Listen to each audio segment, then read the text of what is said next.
एक समय परमात्मा कहीं पे कोई सत्संग कर रहे थे, तो उस समय का ये जिक्र है।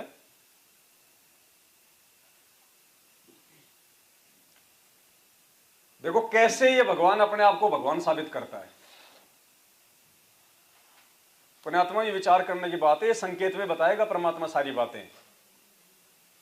इस सत्संग में परमात्मा कह रहे हैं कि श्री कृष्ण भगवान ने कुब्जा का कुब्ज ठीक किया। कई आदमी होते हैं ना, वो ऐसे वो झुक के चलते हैं, पीछे वो आओ कुब्बड़ सा होता है। तो एक वो कुब्जा थी, लेडीज थी, उसके जो है कुब्बड़ निकला हुआ था, झुक के चलती थी, यूं जवान थी। तो परमात्मा ने अपनी समर्थता को जाहिर करने के लिए एक एग्जाम्पल दिया कि हम श्री कृष्ण भगवान को इसलिए भगवान मानते हैं, इसलिए बड़ा मानते हैं कि उसने कुब्जा का वो कुब्ज ठीक कर दिया। बस यूं हाथ रखा और उसका कुब्ज ठीक हो गया। और फिर क्या किया उसके साथ में श्री कृष्ण भगवान ने? उसके घर पे जाके उसके साथ में पत्नी जैसा व्यवहार किया, संभोग किया उसके साथ में,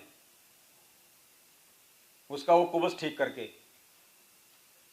कुकर्म किया, और हमने उनको भगवान मान लिया। फिर गुरुदेव ने बताया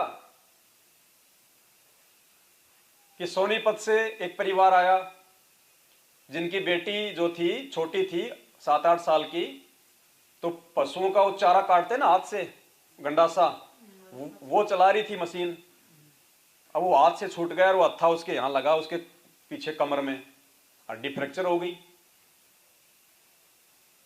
अब थोड़े दिन में ठीक हुई, इतने में गाय ने उसके ऊपर पीछे वाले दोनों पैर रख दिए, गिर गई वो।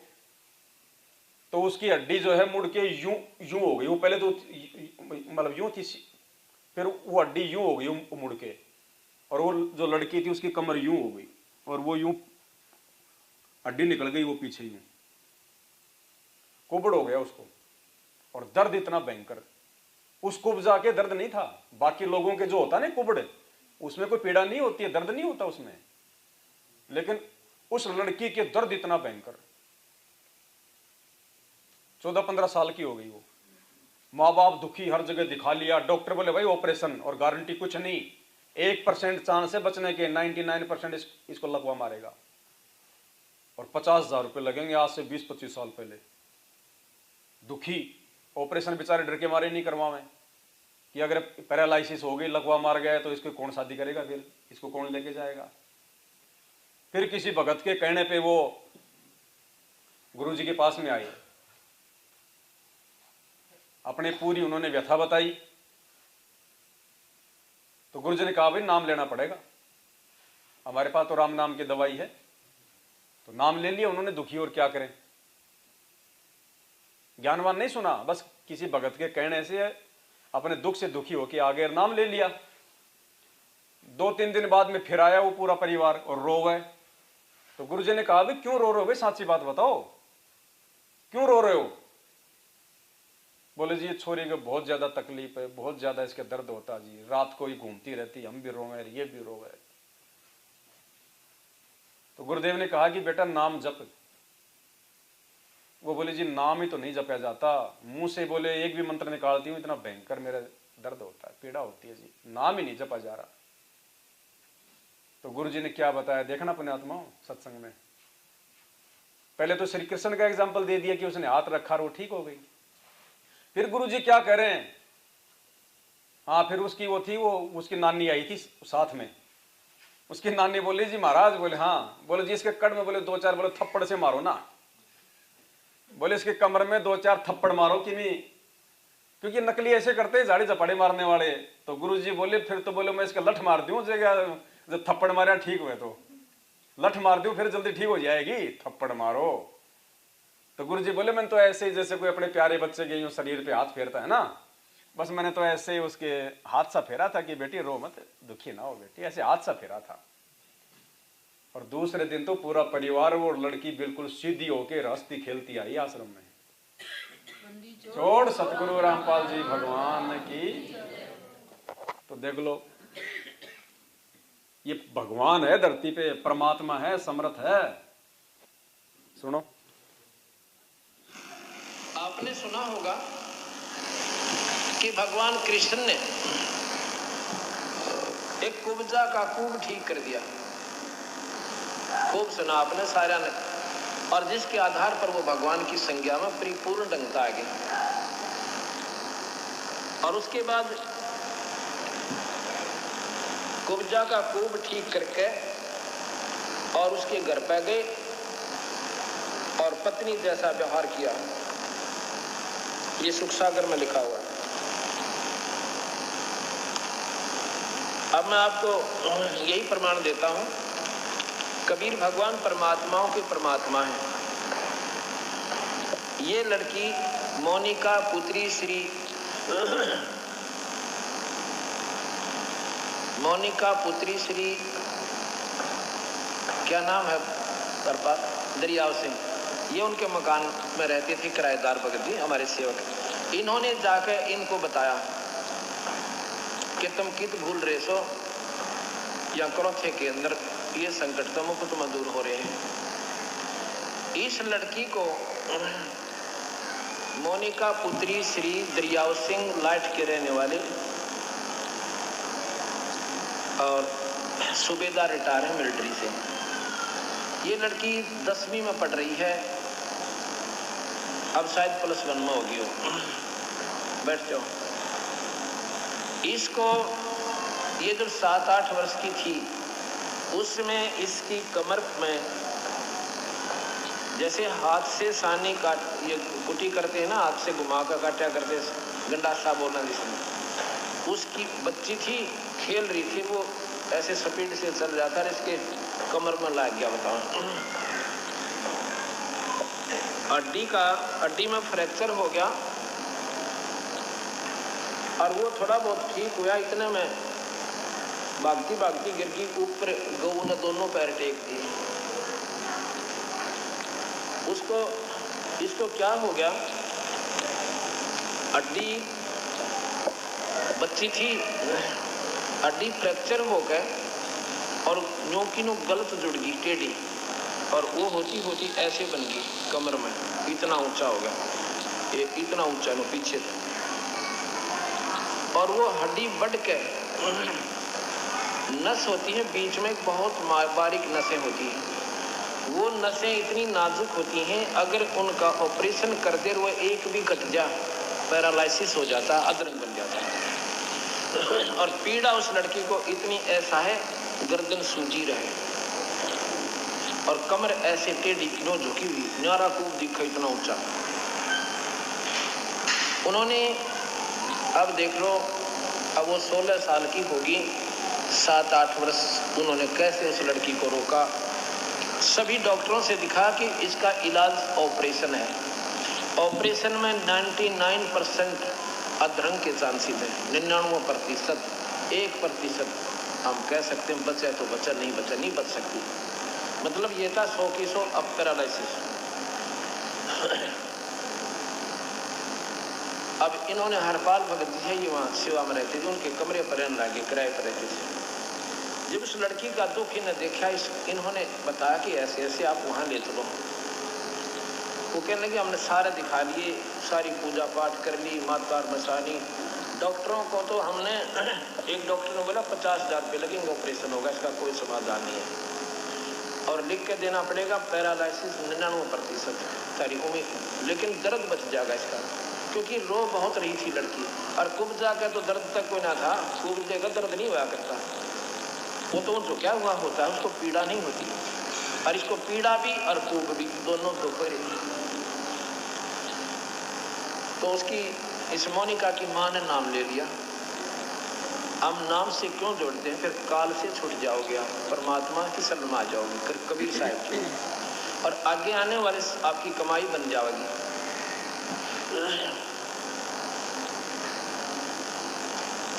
1 महीना पूर्व उसकी माँ ने नाम ले लिया। पिछले वर्ष सितंबर इन्हीं दिनों में, मेरे ख्याल में 14 से 18 5 दिन का समागम था, और उससे 2-3 दिन पहले पूर्णिमा थी। उस पूर्णिमा पर उस लड़की को भी नाम जला दिया। जिसको वो तकलीफ थी। मैंने नाम की सलाह देता हूँ सभी को, परमात्मा जो चाहे सो कर दे। नाम सब दुखों का दूर करने की दवाई होती है, और मोक्ष भी नाम से ही मिलेगा, मुक्ति भी नाम से ही होती है, अगर पूरे संत पूरे परमात्मा का नाम मिल जाओ।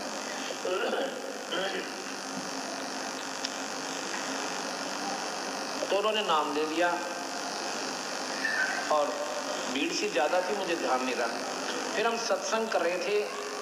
2-3 दिन के बाद वो लड़की रो रही, उसकी माँ रो रही, उसकी नानी रोए, एक उसकी बहन उससे बड़ी 2 साल पूर्व बड़ी, वो भी रो रही। मैं बोला अभी क्या बात हो गया आपको, की बात से साची बताओ, क्या तकलीफ है। ऐसे एक धर्मशाला, वहाँ धर्मशाला में सत्संग करे, रोहतक रैया वाली धर्मशाला, काठमंडी रोहतक में। अब भी वहीं किया था हमने 3 से 9, 3 तारीख से 9 तारीख तक, सितंबर में ही, साल भर के बाद। उन्होंने बताया कि ये लड़की है जी, और इसको इतना दर्द हो रहा है, हम भी रोते हैं रात में बैठ कर, लड़की भी घूम घूम कर समय काटती है। गोलियां देते हैं, आध घंटे रिलीफ मिलता है, फिर पीड़ा शुरू हो जाती है। और आज डॉक्टरों ने कह दिया इसके बाद इससे स्ट्रॉन्ग दवाई हम देंगे भी नहीं, और ये भी निष्क्रिय हो रही, अब दर्द इसका रुक नहीं रहा, अब ये गोलियां काम नहीं करेंगी इस पे। अब बताओ कि सारा उन माता पिता ने ऑपरेशन कराएं तो अधरंग मारे, अधरंग मारी हुई लड़की ने कौन उठे। पाड़ से भारा दुख से विचार करे तो इंसान, पर हम ढीठ हो लिए, हम इतना अपने तो हो जाता लागे, दूसरे के नहीं लगती। अब उस परिवार ने कोई सफा नहीं दिखा था।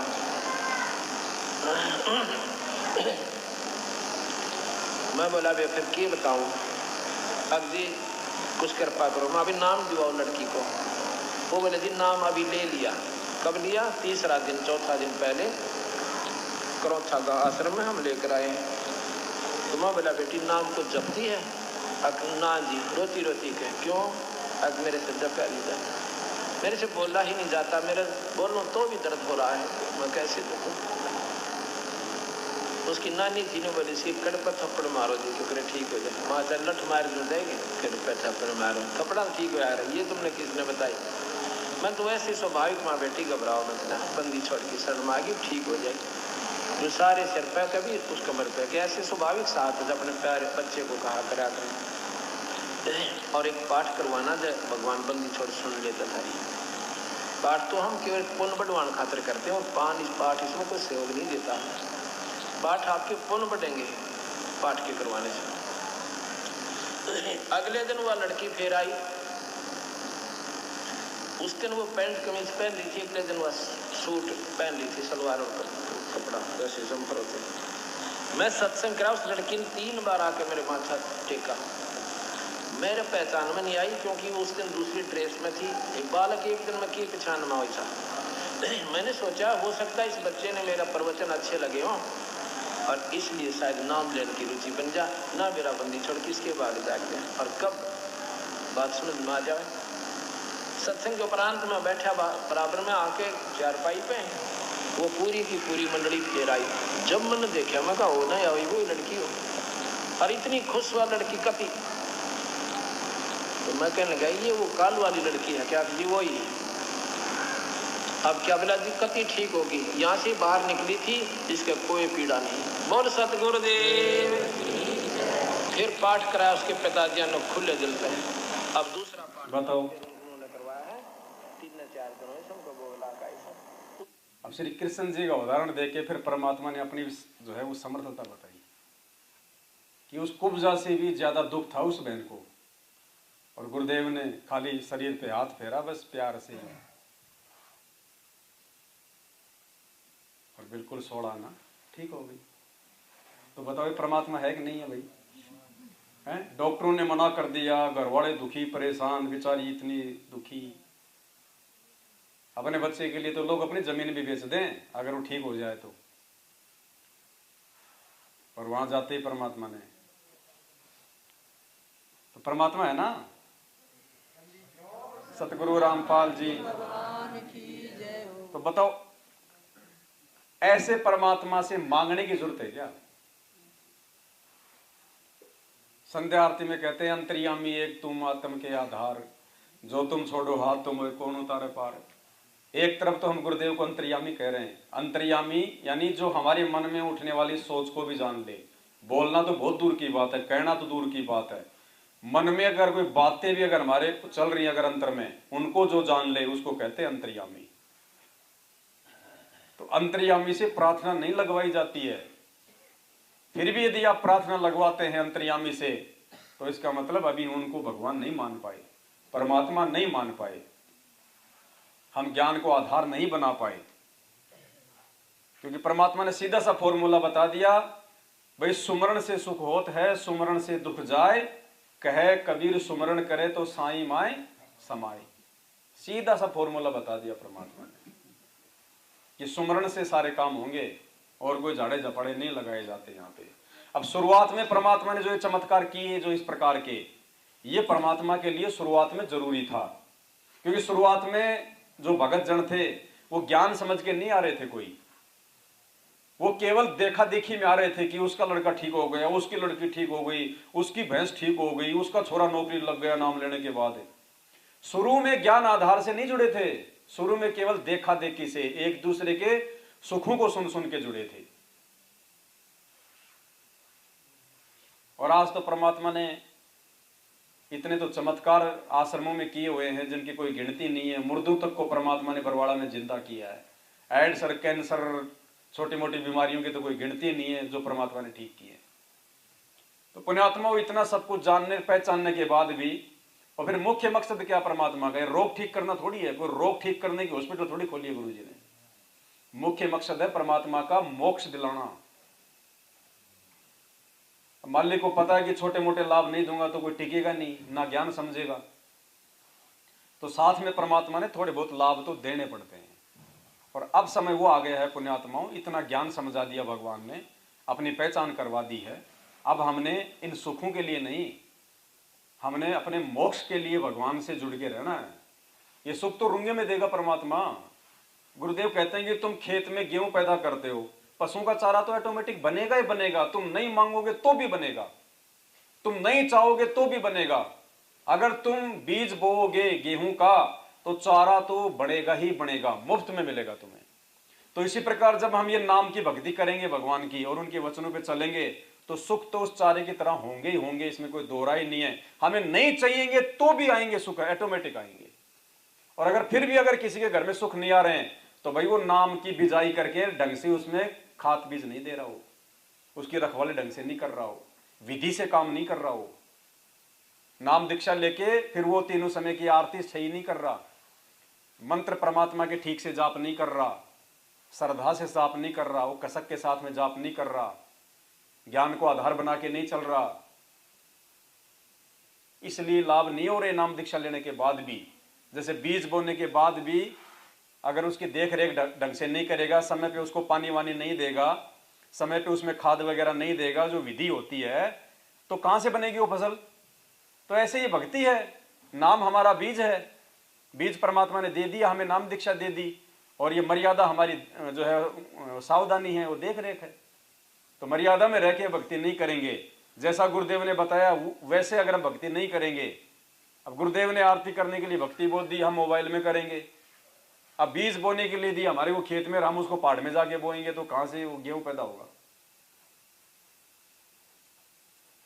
फिर हम दोष निकालते हैं भक्ति और भगवान में, अपनी कमी नहीं देखते। तो मांगना तो सबसे बड़ी बेवकूफी है वर्तमान में इस परमात्मा से, जिसको पता चल गया कि ये सुख तो परमात्मा रूंगे में देगा, रूंगे में, फ्री ऑफ कॉस्ट। उसके बाद में भगवान से मांगना, अरे भगवान मिल गया, परमात्मा भगवान मोक्ष का दाता मिल गया, और वो क्या चीज चाहिए उनसे? बेटा बेटी, गाड़ी घोड़े मकान। बेवकूफ है वो भगत, सबसे बड़ा बेवकूफ इस दुनिया का, जिनको ये पता चल गया कि संत रामपाल जी भगवान है। जब तक नहीं पता तब तक तो मांगो, और मांग ही रहे लोग। और जिसको ये पता चल गया कि ये परमात्मा है, ये मोक्ष देने आया, मोक्ष से बड़ी कीमती चीज नहीं दुनिया में, सदा सदा के लिए 84 का झंझट खत्म।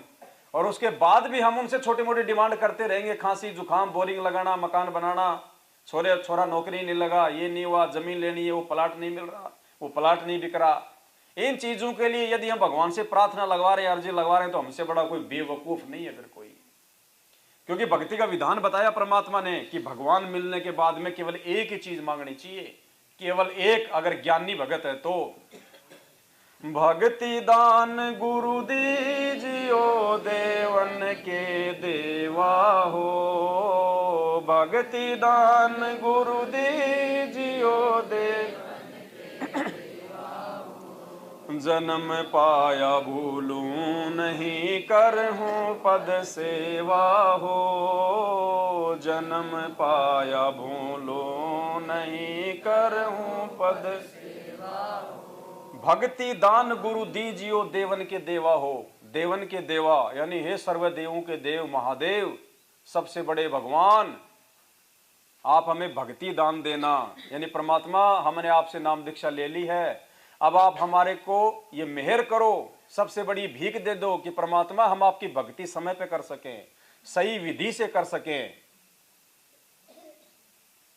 केवल ये मांगना उसके बाद में कि आपने हमें जो हीरा दे दिया है हम उसको संभाल के रखें, हमसे कोई त्रुटि ना हो जाए, कोई गलती ना हो जाए।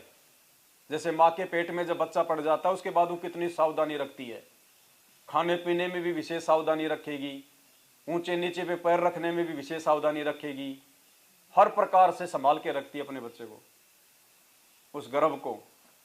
तो ये गर्भ है हमारा जो नाम दीक्षा दी है भगवान ने, लाल है, हमने इसको प्रफुल्लित करना है मर्यादा में रह के।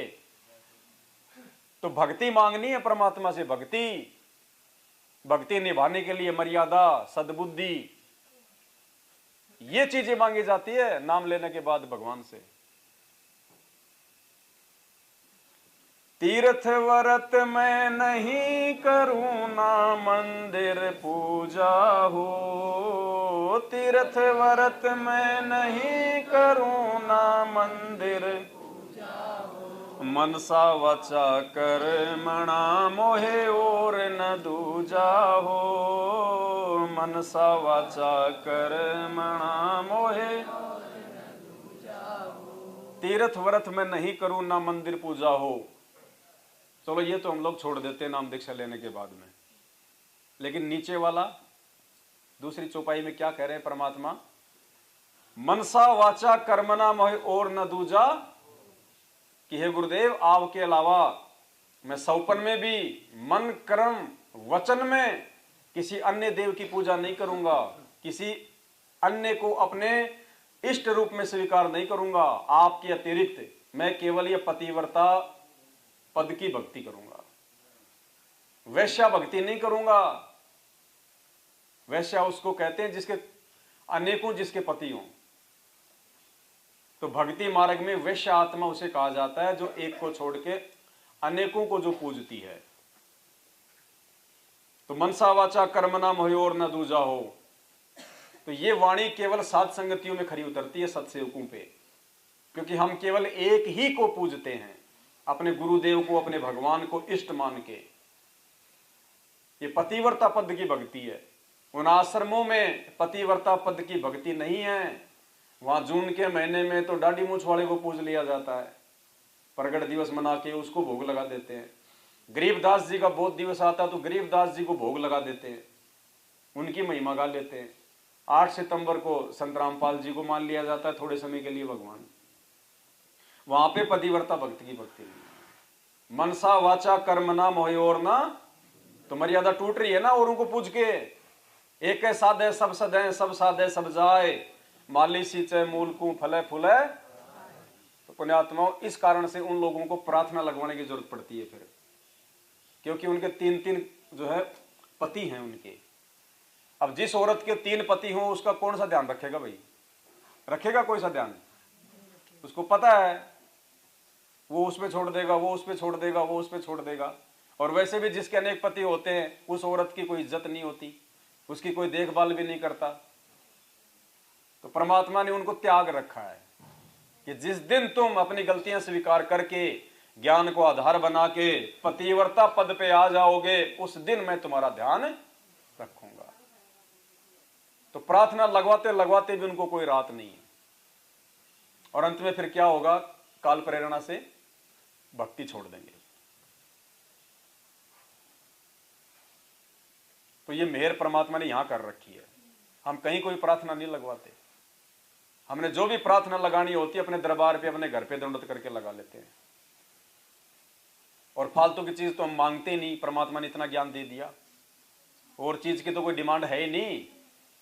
वैसे ही परमात्मा कोई चीज की कमी नहीं छोड़ता भक्ति में जो आवश्यक है। जिस आत्मा से परमात्मा ने भक्ति करवानी होगी वर्तमान में, जिसको भगवान ने मोक्ष देना होगा, गारंटेड बात है भगवान उसको फालतू की चीज तो देगा नहीं, और आवश्यक चीज के परमात्मा उसको जो है भरोसे नहीं रहने देगा। जो चाहिए उसको वो तो भगवान देगा उसको, और फालतू की चीजों से परमात्मा उसको दूर रखेगा। तो पतिव्रता पद की भक्ति भी केवल सात संगति में है। मनसा वाचा कर्मणा मोहे और ना, अष्ट सिद्धि और नौ निधि बैकुंठ का वासा हो। अष्ट सिद्धि और बैकुंठ का वासा हो, सो मैं तुमसे न मांगता सब थोथरी आशा हो। सो मैं तुमसे न मांगता सब। ये परमात्मा हमें ये 8 सिद्धि 9 निधि ये स्वर्ग कुछ नहीं चाहिए परमेश्वर, हमें केवल आपकी चरण कमल चाहिए, आपकी भक्ति चाहिए, इससे ज्यादा हमें कुछ नहीं चाहिए। परमात्मा आप हमें अपनी भक्ति से दूर ना करना। सुख संपत्ति परिवार धन और सुंदर नारी हो। सुख संपत्ति परिवार सपने में इच्छा नहीं करूं गुरु आण तुम्हारी हो। सपने में इच्छा नहीं करूं गुरु। अब बताओ क्या कह रहे धर्मदास जी परमात्मा से कि सुख संपत्ति परिवार धन और सुंदर नारी। अब बताओ इन्हीं चीजों के लिए वर्तमान में भगवान से प्रार्थना लगवाई जाती है। इन चीजों से बाहर नहीं है प्रार्थना। देखो आदमी को दुख हुआ तो प्रार्थना लगवाएगा, किस चीज के लिए? दुखी आदमी तो सुखी होने के लिए लगाएगा, और यहां परमात्मा ने मना कर रखा है धर्मदास जी के माध्यम से, अगर तू भक्ति सही कर रहा है तो तेरे ऊपर दुख आ कैसे जाएगा? आ ही नहीं सकता, तुझे मांगने की जरूरत ही नहीं है सुख भगवान से। भक्ति करते करते भी अगर दुख आ रहा है तो भाई मर्यादा टूटी हुई है, जिस कारण से परमात्मा तुझे सुख नहीं दे रहा। और जिसकी मर्यादा टूट रखी वो चाहे कितने ज्योति करवा दो, कितने पाठ करवा दो, कितनी प्रार्थना करवा दो, उसको वैसे भी सुख नहीं होगा। तो डबल नुकसान हो रहा है ना उन लोगों को। संपत्ति पैसों के लिए, गुरुजी अब की बार तो छोरे की नौकरी लगी जाए। नौकरी क्यों लगवा रहे हैं? पैसों के लिए, संपत्ति के लिए। अच्छी तनख्वाह रहेगी, बढ़िया मकान बनाएंगे, बढ़िया गाड़ी लाएंगे, संपत्ति के लिए। परिवार, परिवार की तो सोचते ही नहीं, परिवार तो बहुत दूर की बात है। और सुंदर नारी हो, छांट छांट के रिश्ते करते हैं, छांट छांट के। आत्मा नहीं देखते, ये शरीर देखते हैं, लड़की सुंदर है कि नहीं है, छोरे की जमीन कितनी है। ये नहीं देखते कि छोरा मर्यादा में कितना है, छोरा भक्ति कैसी कर रहा है ना। पैसा, परिवार, जमीन, जायदाद ये देखी जाती है उन आश्रमों में।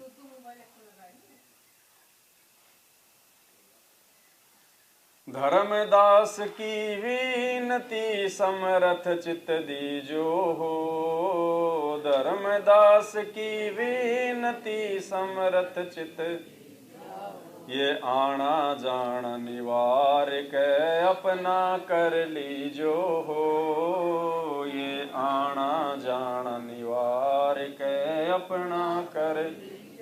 भक्ति दान गुरु दीजियो देवन के देवा हो।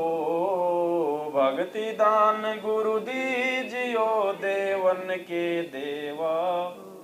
जन्म पाया भूलूं नहीं करहूं पद सेवा हो। जन्म पाया करहूं पद सेवा हो।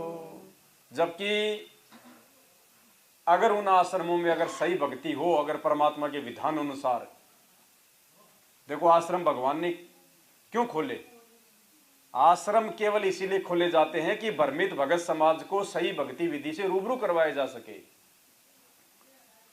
भगत समाज की मर्यादाओं को ठीक करवाया जा सके, उनको भक्ति की जानकारी दी जा सके, कुमार्ग पे जा रहे भगत समाज को सदमार्ग पे लेके आया जा सके, बैठ के उनको सत्संग सुनाए जा सकें, सत्संग के बाद में बैठ के आपस में वो चर्चा करें, मंडलियां बना बना के, जो पुराने भगत है वो उनको समझाएं। इसलिए आश्रमों की जरूरत पड़ती है। और ये कुछ भी नहीं है वहां पे, कुछ भी। जो लोग पहले उनसे जुड़े हुए थे, आश्रमों में जा चुके हैं, वो तो देख चुके हैं उनका सारा नाटक। वहां आपको साफ सफाई बहुत अच्छी मिलेगी, जैसे दिल्ली के मेट्रो स्टेशन पे मिलती है। लाइटिंग वाइटिंग बढ़िया मिल जाएगी आपको, चाइनीज वाइनीज। पार्किंग की व्यवस्था बहुत अच्छी मिलेगी आपको, भंडारे की व्यवस्था बहुत अच्छी मिलेगी आपको।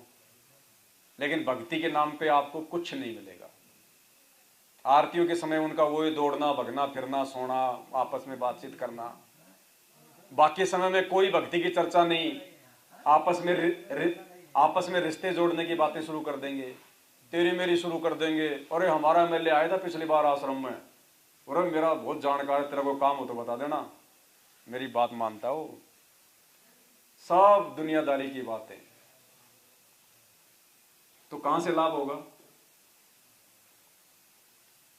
तो अभी तक उनकी जो गाड़ी जो चल रही है ना, वो केवल उनकी बैटरी से चल रही है, भक्ति से नहीं चल रही, परमात्मा के आशीर्वाद से नहीं चल रही। उनके जो अर्जित और संचित जो कमाई है, केवल उसको खा रहे हैं वो लोग। और आने वाले समय में देख लेना पुण्यात्माओं, वरना भगत और अभगत की तो फिर कोई परिभाषा नहीं रह जाएगी। फिर हम लोग फालतू में पापड़ नहीं बेल रहे रातों को जाग जाग के परमात्मा की चर्चा करके, वो भी अगर बराबर रहेंगे तो फिर आने वाले समय में देखना, जब आपत्ति का दौर शुरू होगा, उस समय कौन से भगत जो है वो जीत में रहेंगे, उनके साथ में क्या होगा और साथ संगत वालों के साथ में क्या होगा। क्योंकि यहां परमात्मा हमारे को आने वाली आपत्ति और विपत्तियों से बचाव के लिए सही भक्ति विधि से परिचित करवा के हमारे को तैयार कर रहा है। और उनकी नहीं सुनी जाएगी उस समय, क्योंकि बकवाद करते रहे। बच्चा स्कूल जाएगा, जब उसका पढ़ने का समय होता है 8-10 साल का, 12-13 वर्ष का, अगर उन वर्षों में अगर वो नहीं पढ़ता है तो उस समय तो उसको नहीं लगता, कुछ महसूस नहीं होता उसको, क्योंकि माँ बाप के होटल से फीस भरी जा रही है, माँ बाप खाने को दे रहे हैं, बढ़िया यार दोस्त हैं, जवान शरीर है, घूमना फिरना, ऐसा लगता है बस दुनिया ऐसे ही ऐसे चलती रहेगी। और जब वो पढ़ाई छोड़ देता है, फिर कोई डिग्री विग्री होती नहीं, और डिग्री भी ले ली तो फिर ढंग से कोई नंबर आए नहीं, फिर नौकरी उसको कहीं मिलती नहीं है। फिर देखना फिर क्या बीतेगी उसके साथ, जब घर वाले शादी कर देंगे, 2-4 बच्चे हो जाएंगे, फिर कोई फीस के पैसे मांगेगा, कोई चप्पल के पैसे मांगेगा, कोई वो कपड़े के पैसे मांगेगा, फिर देखना उसकी दुर्गति। तो ये अंतर हो जाएगा उन लोगों में और हमारे में आने वाले समय में।